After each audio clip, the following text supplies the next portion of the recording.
lii xew assemblée nationale nan nga koy jàppee benn calcul politique stratégie wala ndax lan exactement. waaw man foofu nag dama am lu ñëw sama xel ma nekk sànq di ko vérifier waat démission yi ñuy wax nii def ko benn bon day mën nañ ko jàppee cas d'école parce que politiquement on va l'écrire dans l'histoire di ko jàngal ay ndaw bi lii amee et puis ay stratégie la yoo xamante ni ëllëg ku ko bëgg a def dañ la naan amoon na fi gis nañ ko fi donc mënoo ñëw bett mais ce qui est à noter mooy c'est pas une nouveauté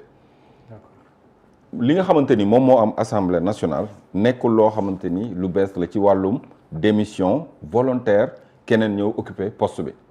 parce que n'oublions pas que le jëf-jëf de Talla Sylla maa ngi koy tudd sànq en 2001 Talla Sylla dafa démissionné volontairement jamono yooyu Youssou Diagne moo nekkoon président assemblée nationale mu bind lettre démissionné volontairement pour laisser la place à Moussa Tine mi nga xamante ni ñoom ñaara bokkoon parti bii di jëf jël c'est vrai mu nekkoon suppléant loolu Talla Sylla def na ko Mously Diakhaté lan moo ko dugal assemblée nationale ni kan moo démissionné ay démission la te ñoom ñëpp ñoo bokkoon parti ba le fameux humoriste Kouthia di tooñ naan le bateau de Talla parti Mously Costé mais loolu ay démission volontaire la woon ay damay toog damay falu mooy seen groupe parlementaire boobu ñu tuddee woon espoir damay falu toog tuuti mos tuuti après ñëw nga mos loolu la woon parce que mos dem fa la njëkk dem non njëkk am yàgg nañ ko def te ki doon dugg ay stratégie la ba sa biir parti lay jógee yooyu yëpp yàgg na fa am parce que voilà j'espère que bëggoo wax chez nous que mos dool kii la non man damay dégg mos dem mais nekk kon mos dem beesul waaw mais xam nga les volontaire la volontairement dañ ko def damay jàll mais du ma defee par exemple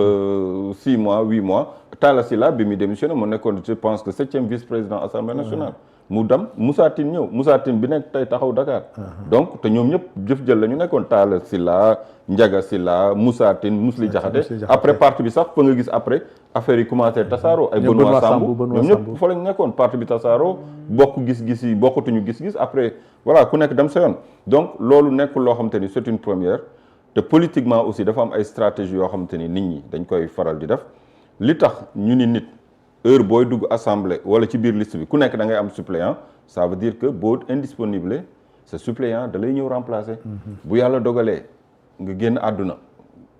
du nekk poste siège bi du vide il faut que am kenn ku ay cas la yoo xamante ni comme ni ko honorable waxee la loi l'a prévu le règlement intérieur a prévu tous ces cas-là donc bu ñëwee nit ñi ñëwee appliquer li nga xamante ni moom moo di règlement assemblée wala li nga xamante ni loi prévoir na ko kon amul dara luy violation te mënul bett kenn parce que ça a été déjà prévu dans les textes ils n'ont fait que appliquer les textes man personnellement bettuma mais niñ ko defee muy élan de générosité boobu moi je pense que dafa am lu ñu bëgg a wane li ñu bëgg a wane mooy tout simplement que ñun suñu biir parti ay poste du moom moo ñu yitteel du moom moo ñu teree nelaw tey mën naa nekk honorable député am auto député ma xëy suba joxe ko tout bonnement delluwaat ci sama bus tata wala ci sama mu nekk ay loo xamante ni aussi dañuy jàngale parce que bu fekkee seen njiitu parti moom moo wane élan de générosité bi en 2022 mu jiite liste nationale pour député yi liste bi am fu mu jaar ba sottiwul mu ni terewul dinaa battre campagne wër Sénégal battre campagne pour suñu ay député ba mu ko defee gis nga résultat bi pour la première fois ñu am ballottage donc c'était pas évident mu dellu si waat encore bëgg a nekk candidat à l'élection présidentielle candidature am jàllul mu désigner quelqu'un de son parti fu ko kenn foogewul woon mu nekk aussi élan de générosité boo xam te ni waxuma Sénégal rek ak exemple yi ñu mën a citer PDS gis nañ ko ak yeneen parti mais aussi ba ci parti yi nga xamante ni wala mouvement yi nga xamante ni sax 2012 bëggoon nañ dem élection présidentielle seen candidature bi nga xamante ni parrainage dañoo amoon jafe-jafe pour jàll parrainage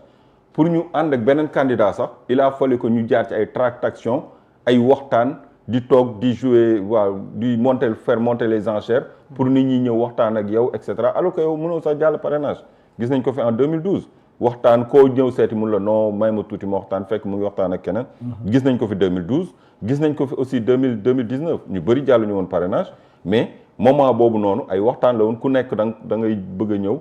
ngir mu ay ñoom Malick Gakou jàll ñu woon parrainage ak ñeneen bu may lim damay juum mais ñu ci bëri dañ doon après finalement enchères yi foofu la nekkoon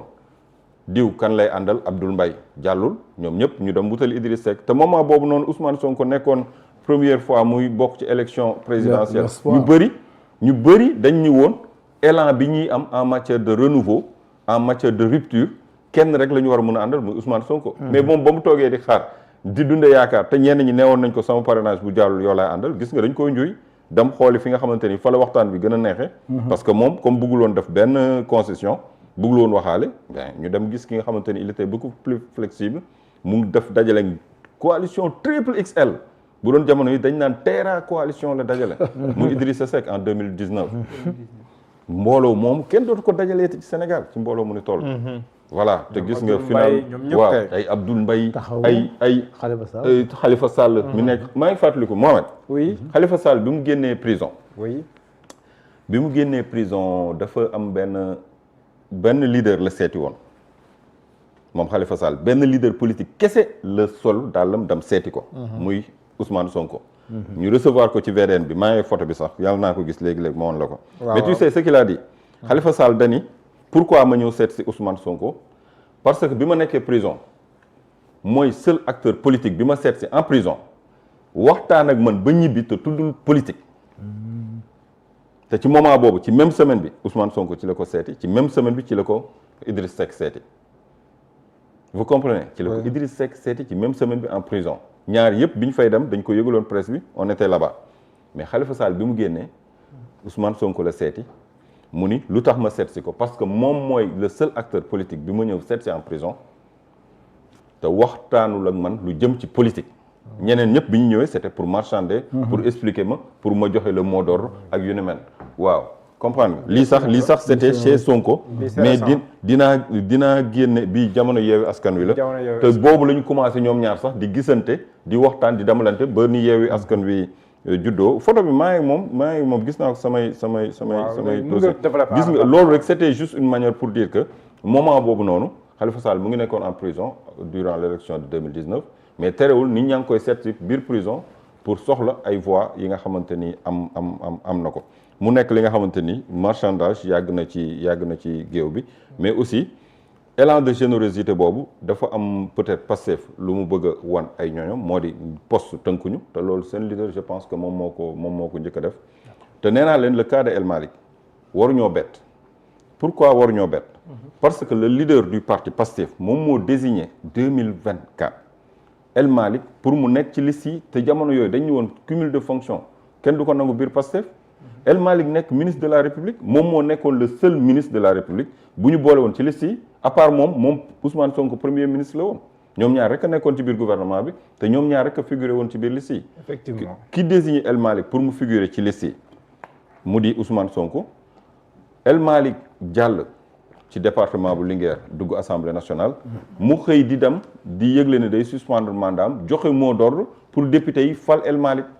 moom moo joxe mot d'ordre bi. ni leen moom la ñu choisir pour mu jiite assemblée bi député yi voté ko mais ki la jox avantage boobu ubbil la boulevard boobu boo retourné nga ni comme sama kilifa la ci politique dafa war a dellu si ci assemblée bi du ma ko jiite parce que mooy sama kilifa dama koy bàyyil bopp assemblée bi mais amul lu ko gën a logique. Tout à fait. def na ko parce que ñu bëri doon nañu séntu ni jiite poste bu privilégié nekk deuxième personnalité de l'État yombul nga war a xëy suba ni je laisse tomber je laisse tout à quelqu'un d'autre parce que dafa mel ni moom laa leen di wax souvent dafa mel ni wàllum li war a nekk exception la ñu bëgg a def règle mooy maanaam goree di wala bëgg nguur yooyu moo war a nekk li nga xamante ni mooy ay cas à part ay exception wane yenn genre voilà infidélité ci yu ni mel wala yenn genre goree di wala yenn genre xër yi avide de pouvoir léegi ku wane leneen lu ni mel rek dañ lay tatagal di la tàccu alors que loolu moo waroon doon li nga xamante ni moom mooy li ordinaire El Malick li mu def ku amoon lecture politique di nga xam ni Sonko bu jógee ci gouvernement bi yàgg na wax ni buñ ma dàqee ma dellu assemblée Sonko du dellu assemblée El Malick di ko jiite puisque député ya fa nekk yépp Sonko moo leen choisir ci liste Pastef Sonko moo battre campagne wër Sénégal pour ñoom ñëpp ñu falu ba ci El Malick meeting yi am yépp Sonko moo ko jiite donc ana li gën a logique lu dul nga céder la place à ton leader politique ki nga xamante ni moom moo la def ci liste yi moo la choisir nga jiite assemblée nationale ba pare wër Sénégal battre campagne pour que ngeen am majorité 130 députés yi ngeen am. D'accord. vous comprenez. D'accord. Mbaye Dia bu Thiès bi mu yégee ne Amadou Ba jóge na ci gouvernement bi automatiquement moom tamit démissionné na assemblée. parce que Amadou Ba day reprendre poste am. Très bon député. waaw Mbaye Dia Amadou. lui aussi c'est un enseignant comme vous. Ouais. enseignant la. oui c'est un professeur d'anglais. Thomas def ko ñeneen ak ñeneen def ko donc je pense que lii aussi dina permettre politique ñu joxe ay exemple ci li nga xamante ni moom mooy ñeneen ñiy ñëw pour wane ni éthique lu war a mën a nekk ci politique la. mais Bira moment bi ngeen di wax ne que Pastef dafa ñëw indi générosité ak yooyu mais am ñoo xam bu ñuy jàngat Pastef leneen la ñuy gis. démb sax déglu naa Cheikh Yérim Seck nga xam te ni def na actualité semaine bi yëpp buy théoriser lu mu tuddee lu moo Pastefiensis day wax ne que ñoom ay nit leen ñoo xam ne démb moom def na volte-face moom nee na ay nit la ñoo xam bu ñu duggee si débat ba tey jii dañu waxee xam-xam dañoo ñëw bouleverser lépp bokk na si liy yàq ordre bi ñu xamoon ci wàllum politique ak yooyu. donc ñaari Pastef yooyu ñuy gis si ñii di xool la wala Pastef si wàllu boppam. non bu naan ñaari Pastef yi ñuy gis. waaw moom moo ko wax. te xam nga ni ki moom. exceptionnellement lay wax lu baax. ci nee na Sonko non waaw mais moo tax ma ne la exceptionnellement lay wax ci mais Mouhamadou. tu es dans la scène médiatique ça fait quelques années. oui yaakaar naa l'avènement du président Ousmane Sonko fekk na la peut-être que nga nekk journaliste. 2014 waaw c'est vrai. waaw mais avant 2014, ça boobu maa ngay bapat. avant ça jusqu'à l'avènement de Pastef Ousmane dafa commencé woon di def li mu mun a tuddee l'éveil des consciences. Ousmane est pratiquement le seul leader politique bu daan animer des conférences à l'intention des catégories socio-professionnelles. Moi je me rappelle pour le milieu enseignant comment s'appelle les syndicats des inspecteurs mais Ousmane a animé des trucs sur les systèmes de rémunération. boo demee ba tey par exemple dans le milieu enseignant nit ñi di wax il réclame comment s'appelle l'équité dans le traitement salarial. Oui. mais Ousmane moo daan def yu mel noonu loolu lan la c'est l'éveil des consciences. D'accord. Ousmane menait des conférences sur la bonne gouvernance sur également la gestion des ressources naturelles. di fàttali nit ñi ni ki article 25 de la Constitution moo ne les ressources naturelles appartiennent au peuple. Et ces ressources-là doivent bénéficier au peuple. D'accord. Vous comprenez? Après naa ñëw si kooku ku ko def Oui. bu ñu ne du ñu waxtaanee xam-xam man daf may jaaxal boo gisee aujourd'hui la jeunesse et tous les Sénégalais di ko topp Ousmane moo leen ne même les brillants intellectuels cadres ñoo xamante ne daaw ñoon def politique dañu doon toog seen salon yi di ñaxtu rek par rapport à certaines situations Ousmane moo leen ne attention su ngeen doxalee noonu dara du changer il faut que ngeen am un regard sur la gestion de ce pays-là. D'accord. Après si yow laa ñu. éveil des consciences. maa ngi lay yónnee photo bi ma lay wax ci Khalifa Sall. waaw tu peux mën nga me relancer. dama ko këf parce que mënu maa la ñaari Pastef fu ñu ne ñaari Pastef wala Pastef bi ñu waxtaanee mais xam nga dafa am benn affaire bu am démb maa ngi koy expliquer man li ma mënul comprendre mooy tey journaliste nga waaw suba société civile nga bokk gannaawaati suba entrepreneur nga gannaawaati suba facilitateur d'affaires nga wala courtier d'affaires nga wala entrepreneur chaque fois ak casquette bi ñuy ñëwee léegi nit ki buy wax Cheikh Yérim Seck mais Cheikh Yérim Seck nekku fi woon candidat élection locale 2014 créé CAP 21 waaw dëgg loolu dëgg si non je pose chez 221 je pose pas de question je certifie il était candidat waaw c'est 221 le tour xaw ma daal il était candidat au local de 2014 après sa sortie de prison il était candidat au local politique encagoulé bu dee dafa génn prison dugg ci géewu politique bi ba créer mouvement am créer listam ba créer listam waa léegi kooku noonu tey nekk ci wàllum politique bu ko neexee rek mu summi manteau politique bi ni léegi je suis journaliste je suis un professionnel de la presse gannaawaat suba mu dajalewaat ay jeunes ni noo dafay créer benn mouvement encore bu tuddaat C221 ba mu créé woon 2014. mu xëy suba créé waat ko en 2023 bi ñu waaj a demaat encore législatif. dajale ay jeunes nee nañ ay jeunes chroniqueurs lañu. yóbbu leen ci benn hôtel nee na wéy dañuy créer mouvement dañuy def lii après ñu ngi waajal lii teg ci lii teg ci lii léegi finalement nan lay situer la personne qui parle. nan laa koy situer parce que ces stratégies ak ces micmacs ak ces gymnastiques bu dee loolu rek la c'est connu de tous. c'est connu de tous dans la mesure où tout dernièrement fii la fi wax ne dafay génne livre sur le prophète Mohammed kan moo gis livre bi sallallahu alayhi wa sallam kan moo gis livre bi qui a lu le livre kan moo ko gis ak ban librairie lañ koy jaay émission de xam-xam la manqué ay bin ana plus finir ana livre bi kan moo lire livre bi annonce boobu noonu en fanfare parce que am na lu ko jiitu woon mu bëgg a fay loolu créer ñu leneen xëy na xam-xam bee des pour mu bind sur le. waaw mais non nee na dafa bind livre. non nee na parce que boobu noonu. fii la def vidéo ni non damay génn sur la scène publique parce que je me consacre à ma famille. parce que jamono yooyu y a son fils ki nekk ki duggoon ci ay loko mu bëgg a voilà c'est des choses yoo xamante ni il faut constituer la personne. ci borom xam-xam bu rëy bi moom mi xam les chefs d'État voyage partout dans le monde. xam lu nit ñi xamul nekk dans le celui qui connaît Dadis Camara oui Dadis Camara avec ce que l'on a appris là oui Bibo Bourgi tout dernièrement génn na témoigner l'ami de Adamo qui paye Adamo pour insulter les gens kooku xamante ni tey yaa ngi ci lii suba yaa ngi ci lee gannaaw suba yaa ngi ci leneen léegi en fait finalement il faut que boo ma nee diw wax na dama la naan kii wax kan la pour ma mën a xam ci ban casquette lay waxee. et d'ailleurs il faut qu'on sache moom suy wax Pastef du ñu waxtaanee xam-xam mais nan la def Pastef def ba percé ba nekk le premier parti kon sénégalais yi du ñu déglu ñu am xam-xam sénégalais yi les saaga au contraire ñoom ñoo am problème ci seen tappale yi pour faire passer leur message. man daal loolu mooy sama question en fait kii wax réellement il faut que ñu situer ma c'est qui réellement ban casquette lay waxee pour ma mën a xam à peu près lan moo nekk ci gannaaw wax ji. parce qu'il faut qu'on sache parce que koo xamante ni yow taxaw nga fi pour Sonko barricade chez lui nga ni s'il faut tuer 90% des Sénégalais que les 10 vivent pour que Sonko aille en prison il faut le faire yow yaa ngi doon def li nga xamante ni moom moo di l'apologie au meurtre l'apologie au génocide même je pourrais dire parce que 90% des Sénégalais yow pare nga pour rey leen pour Sonko dugg kaso mais écoutez yow il faut que ñu xam nag parce que un journaliste ne parle pas ainsi un analyste politique ne doit pas parler de la sorte donc il faut que ma xam kii di wax kan lay waxal ak lan mooy doon motivation en fait wax naa ci assemblée li fi amoon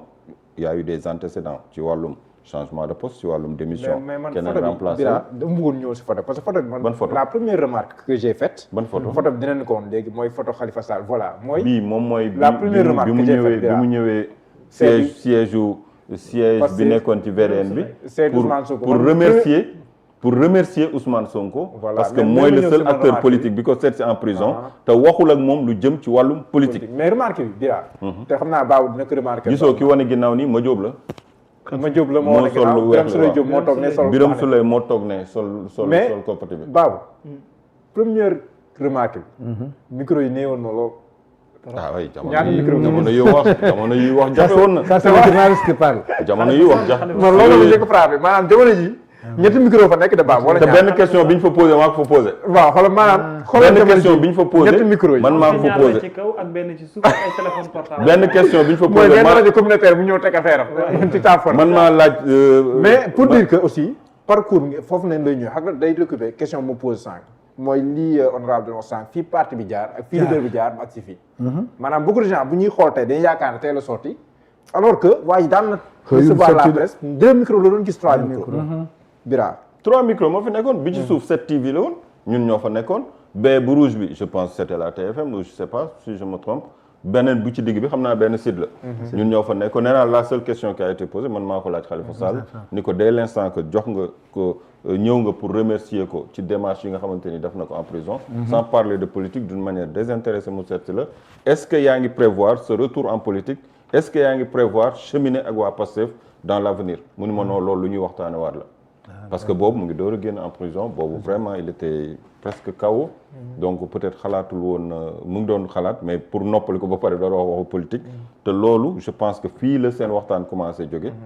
ba Yewwi Askan Wi mujj juddu. fii lañ commencé ku nekk di fréquenter sa morom je pense bien. parce que lii c'était. mais Bira léegi évolution bi nan la demee ba ki nga xam ne nii intéressé wu woon la presse dem ba léegi bu wootee ñëpp mën a dem c'est le discours c'est le parcours. xam nga moment bi muy ñàkk intéressé presse bi. moment boobu dafa am lu xewoon. parce que c'était comme si y avait une sorte de conspiration pour que kii bu ñu ko jox importance ndax bu ñu ko joxee day émerger moi je pense que c'était ça. parce que ñëpp xamoon nañu discours baa ngi fi parce que moment bi fekk na mu dem élection présidentielle ba jël 3e.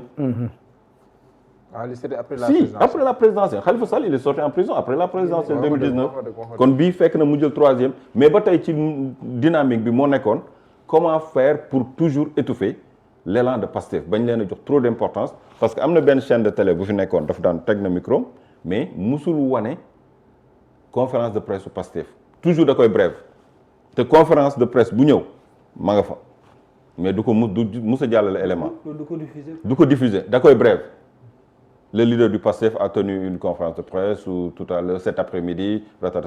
3-5 secondes et on tourne la page mais jamais mu diffuser élément. mais su nekkul leader PASTEF bi intéressant woon à l'époque. non ku génn 3e à l'élection présidentielle Diallo kooku t'es devenu du sérieux, c'était devenu très très sérieux. Mais dama ne l'élan c'était quoi? De ne pas trop donner de l'importance à ce parti. Ouais. C'était tout simplement ça. Il y avait beaucoup de politiques qui avaient des médias. Ah oui. Et ils ont vu que le président Ousmane, son ascension fulgurante, il faut que nous jéem ko bloquer. Ouais. Et le médiatiser ses activités, c'est encore lui permettre mu gën leen raw. C'est ça. Politiquement. Oui, il y a un leader. xam nga ki la jaral nga taal sa oto jàq carburant yóbbu sa équipe kooku bu amuloon importance doo fa dem. mais pourquoi nga filmer ba pare. doo diffuser da nga koy brève. mais loolu aussi beneen stratégie la. loolu buñ ci pour jeexal nag ci li nga xamante ni moom moo di peut-être sujet bi à l'Assemblée nationale. man dama jàpp ni chaque fois parfois ñenn ñi dañuy souhaiter au leader du PASTEF. lenn mais bu ñu demee ba ci biir dañuy gis ni ndekete lañ ko doon souhaité ndekete pour ñoom c'est même pire que ca la mu nekkoon. parce que Sonko à la primature mais c'est moo gën a sedd ci ñoom ko Sonko Assemblée nationale. mais lan moo tax yow Babacar xamoon nga ni situation bi day ñëw man xamoon naa ko Diallo mii xamoon na ni Sonko bu demee Assemblée day jël bopp day nekk 2e personnalité de l'État waaye léegi lan moo tax acteurs politiques yi am expérience ci politique. fekkee Senghor fekkee ku ne ñoom mënuñu woon a gis loolu. lan moo tax mënuñu woon gis ni Sonko jóge primature automatiquement day delloo assemblée te bu delloo assemblée c'est sûr et certain que moo fa am majorité que dañ koy céder la place mooy nekk au perchoir lan moo tax mënuñu woon xalaat loolu mu nekk au perchoir day doon 2e personnalité de l'État bu boobaa donc le décret moo koy fal bu boobaa day am avantage yi 2e personnalité de l'État war a am te loolu ci constitution bi la nekk. lan moo tax mënuñu woon xalaat loolu parce que ñoom peut-être dañu am benn voile bu leen di aveugler mooy lan maanaam na ko Dakar Arena et j'ai été d'accord avec lui jëmm ji li ko may doole moom la ñu tiit en réalité mooy le Pastef Sonko moo jiite le Pastef de mais xam nañ ni Sonko bu demoon moom kese sans le Pastef Sonko du doon dara mais li ñu tiit en réalité mooy vague Pastef raz de marée bi nga xamante ni ak dynamisme bi ñu nekkee tey Sénégal képp ku fi politique nga wax ko nga bañ ko wax boo sañoon am parti bu mel ni Pastef am ay militants yu mel ni Pastef Macky Sall tey bi muy jëflanteeg waa Pastef moom leeroon na ko ne su ma amoon ndaw yu mel ni ndaw yu Pastef mais instant bi non dinaa am un parti très dynamique te loolu la leader yëpp soxla donc c'est la personne de Sonko mais derrière cette personne lan moo nekk ci gannaaw muy doole ji mooy le parti Pastef peut-être am na discipline bu fa nekk mais aussi Pastef ni ñu Pastefoo ñoom seen biir seen lépp bu ñu koy def dem ci ba jeex ak dynamisme bi énergie bi ñu ciy booleel je pense que loolu la acteurs politiques yi ñee ci waa Pastef mais dinañ ko ñëwee Sonko moo tax il tire sur Sonko mais nag Sonko à l'Assemblée nationale nekkoon na primature am jëmm ñëpp di wax jëmm ji mun leen poste bi nit ki moo koy jox daraja Sonko nekk primature ñu xam lan la premier ministre di jouer comme rôle lu yan pouvoir la ko yoon may automatiquement ñun xam nañ loolu ci poste bi alors que ñi fa nekkoon seen wax leen la woon sous la vision éclairée de son excellence le président de la République rek nga doon dégg ministre keneen benn ministre sañul woon wax ni sous les directives du premier ministre sous la vision éclairée de son excellence moo am xam-xam son excellence mooy viser mooy définir la politique de la nation son excellence mooy lépp pour kii ñëw primature nga jékki-jékki gis primature am beneen dayoo am beneen daraja mais c'est parce que c'est Ousmane Sonko jóge na primature ñëpp fàtte nañ primature jubali nañ assemblée fu mu jëm ñu topp ko moom rek la ñuy topp parce que fu mu jëm foofu la enjeu bi di nekk dem na assemblée nationale ci fraction de seconde nit ñi xam ni ndekete assemblée nationale moo sax ëpp doole exécutif d'accord mooy légiférer mooy contrôler le gouvernement mooy voter le budget et surveiller les finances publiques moom mooy mooy évaluer donc mu nekk ay prérogatives yoo xam te ne assemblée nationale am na ko te bu ñu xoolee ba ci biir nag te assemblée nationale mën na convoquer ministre assemblée nationale président mënu koo convoquer te moom mën na convoquer exécutif bi te nee nañ séparation des pouvoirs la ñu nekkee